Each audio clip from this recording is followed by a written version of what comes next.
Bagaimana kalau ada seorang ingin menikah tapi adik-adiknya itu butuh biaya dan tidak ada yang membiayai kecuali dia, ya. Bagaimana? Menikah itu bukan pemutus Anda untuk berbuat baik. Tolong dicatat ini. Karena ada model laki-laki atau perempuan yang tidak nikah karena alasannya itu. Saya takut nanti kalau saya sudah menikah saya nggak bisa ngasih uang nafkah ini itu macam-macamnya. Khususnya laki-laki, kan saya wajib memberikan nafkah sama istri saya, apalagi nanti sudah nikah. Kalau nggak tahu tanya sama ustadz. Rezeki itu sudah dijamin oleh Allah. Anda punya istri itu bawa rezekinya sendiri. Anda memang berkewajiban memberikan nafkah, tapi rezeki itu yang atur Allah, bukan Anda dengan pekerjaan Anda.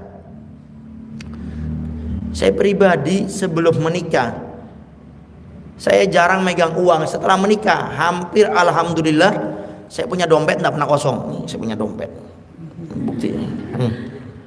Ada uangnya. Merah-merah biru-biru nih. Adusan bin nikmat. Setelah menikah alhamdulillah saya punya dompet ini Allahumma sholli Muhammad, tidak pernah kosong.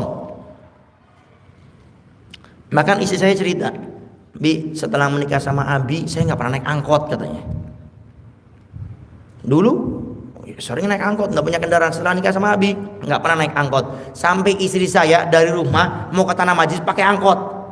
Bi, jangan pakai mobil ke Tanah Majlis, rumahnya pakai angkot. Yuk sekali-kali, ayo pakai angkot ya.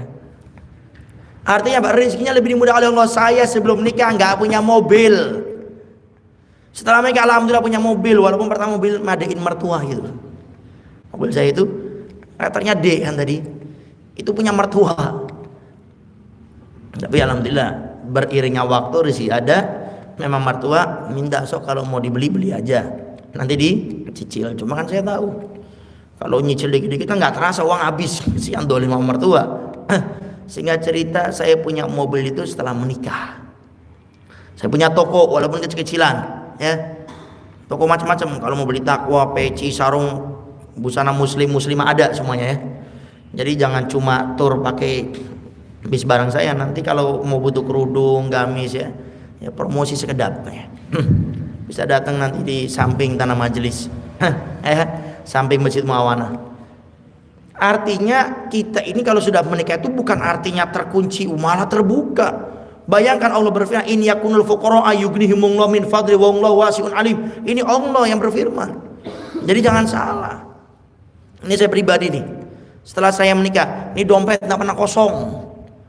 Dulu sebelum nikah, ya Allah dompet ada, cuma warnanya abu-abu gitu loh.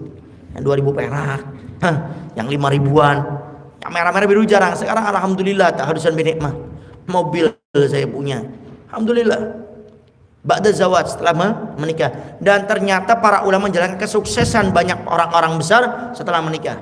Contoh Nabi Muhammad SAW, dakwanya sukses ba'da zawaj, setelah menikah. Kemudian saya punya guru Ustaz Sigabarun, cerita ayahnya Abu Yasan, dakwanya sukses ba'da zawaj, setelah menikah. Jadi dengan menikah itu bukan menutup, bukan mengunci, membuka. Tapi Anda sebagai laki-laki perempuan yang mau menikah, Anda cerita dengan yang akan menjadi suami Anda, istri Anda. Maaf, memang rezeki sudah diatur oleh Allah, tapi keadaan menuntut saya seperti ini. Nanti kalau sudah menikah, saya akan memberikan sebagian penghasilan saya untuk orang tua saya, untuk saudara-saudari saya. Kira-kira bagaimana? Ceritakan. Lebih baik terbuka, nggak usah gaya-gayaan, sok-sokan gitu loh. Usah cerita, nggak enak. Nanti akhirnya saya kurang pede. Nggak, cerita ya. Jadi tetap Anda yakin rezeki sudah dijamin oleh Allah, dan Anda bercerita biar nanti sama-sama enak setelah menikah. Karena kalau sudah menikah itu sensitif semuanya. Kecil tuh nggak tahu kenapa jadi besar. Istri telat buat kopi jadi masalah besar. Istri buat kopi kurang manis jadi masalah besar. Suami ngasih uang kurang jadi masalah besar. Suami telat pulang ke rumah jadi masalah besar. Sensitif.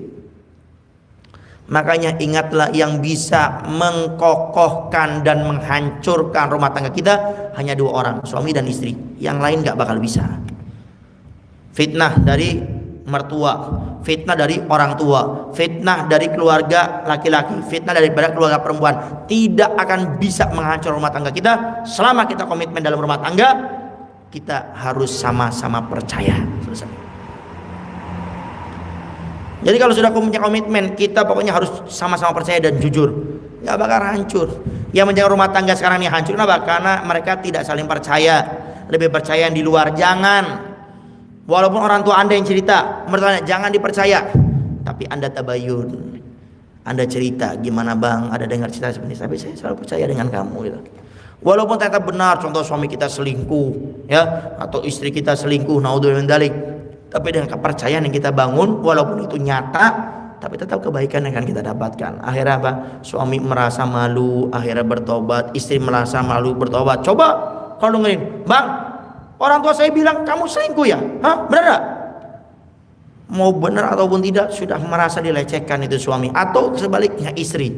Jadi tidak usah seperti itu, harus saling percaya. Jelas ya? Wallahu a'lam bishawab. Kemudian pertanyaan yang terakhir, apakah seorang suami wajib izin dengan istrinya? Pertanyaan wajib ya?